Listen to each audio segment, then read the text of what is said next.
Pan एक रोमांचक fantasy film है जो जे.एम. बैरी के प्रसिद्ध उपन्यास पर आधारित है। ये कहानी वेंडी, जॉन और माइकल नामक 3 बच्चों की है जो पीटर पैन के साथ जादुई दुनिया नेवरलैंड की यात्रा करते हैं। नेवरलैंड में वे पायरेट्स, जलपरियों और खोए हुए लड़कों से मिलते हैं।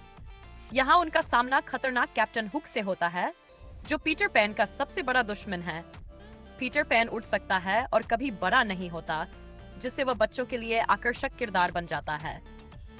फिल्म में दोस्ती, साहस और कल्पनाओं की सुंदर दुनिया को शानदार तरीके से दिखाया गया है। वेंडी का किरदार एक स्वतंत्र और समझदार लड़की का प्रतीक है। कहानी हमें यह सिखाती है कि बचपन की मासूमियत और कल्पनाएं कितनी महत्वपूर्ण होती हैं। बेहतरीन विजुअल इफेक्ट्स और संगीत के साथ यह फिल्म बच्चों और बड़ों दोनों को पसंद आएगी। डेयरडेविल 2003 में रिलीज हुई एक सुपर हीरो फिल्म है जो मार्वल कॉमिक्स के किरदार पर आधारित है। फिल्म की कहानी मैट मर्डॉक के इर्द गिर्द घूमती है, जो बचपन में एक दुर्घटना के कारण अंधा हो जाता है, लेकिन उसकी अन्य इंद्रियां असाधारण रूप से तेज हो जाती हैं। दिन में वह एक वकील होता है और रात में डेयरडेविल नामक सुपर हीरो बनकर अपराधियों से लड़ता है। कहानी में villain kingpin, Michael Clarke Duncan और बुलसाई कोलिन फैरेल है, जो डेयरडेविल के सामने बड़ी चुनौती पेश करते हैं। फिल्म में इलेक्ट्रा जेनिफर गार्नर का किरदार भी अहम भूमिका निभाता है, जो मैट की प्रेमिका होती है। फिल्म में शानदार एक्शन, इमोशनल ड्रामा और रोमांचक कहानी देखने को मिलती है। किन बेन एफ्लेक की परफॉर्मेंस और दमदार एक्शन इसे देखने लायक बनाते हैं। अंडरवर्ल्ड एक डार्क फैंटेसी एक्शन फिल्म है जिसमें वैम्पायर और लाइकेंस के बीच पुराने युद्ध की कहानी दिखाई गई है। सेलिन एक वैम्पायर योद्धा है जो लाइकेंस को मारने में माहिर है। उसे पता चलता है कि वेयरवुल्फ ममखैडमल नाम के एक इंसान के पीछे पड़े हैं। सेलिन को शक होता है कि माइकल के खून में कोई रहस्य छिपा है। जैसे जैसे कहानी आगे बढ़ती है, सेलिन को सच्चाई का पता चलता है। उसके अपने वैम्पायर कबीले ने भी गलतियां की हैं और लाइकेंस सिर्फ दुश्मन नहीं बल्कि पीड़ित भी हैं। माइकल एक नया प्राणी बन जाता है, आधा वैम्पायर और आधा वेयरवुल्फ। फिल्म में धोखा, प्रेम और बदला जैसे तत्व हैं जो इसे रोमांचक बनाते हैं। तेज एक्शन, गॉथिक माहौल और दमदार किरदारों के साथ ये एक बेहतरीन हॉरर एक्शन फिल्म है जो फैंटेसी प्रेमियों को जरूर पसंद आएगी। The Lord of the rings, the return of the king J.R.R. Tolkien की किताब पर आधारित एक महाकाव्य फिल्म है जो मध्य पृथ्वी मिडिल अर्थ की आखिरी जंग को दिखाती है।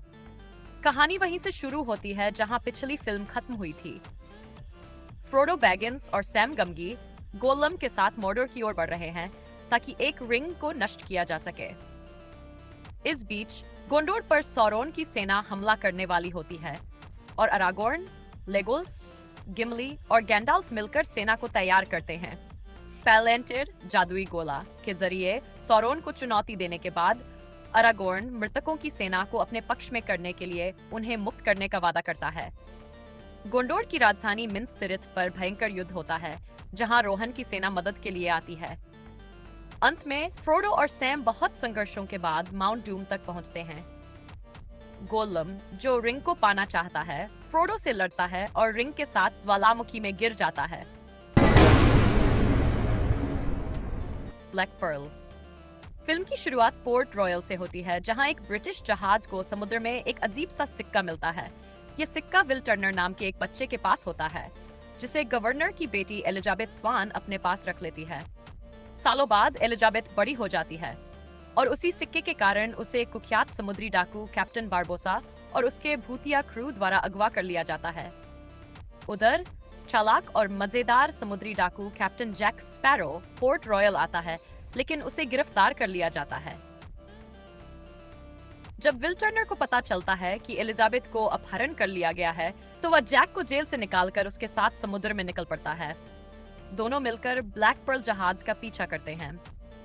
बारबोसा और उसके साथियों पर एक खौफनाक श्राप है, जिसके कारण वे रात में कंकाल बन जाते हैं।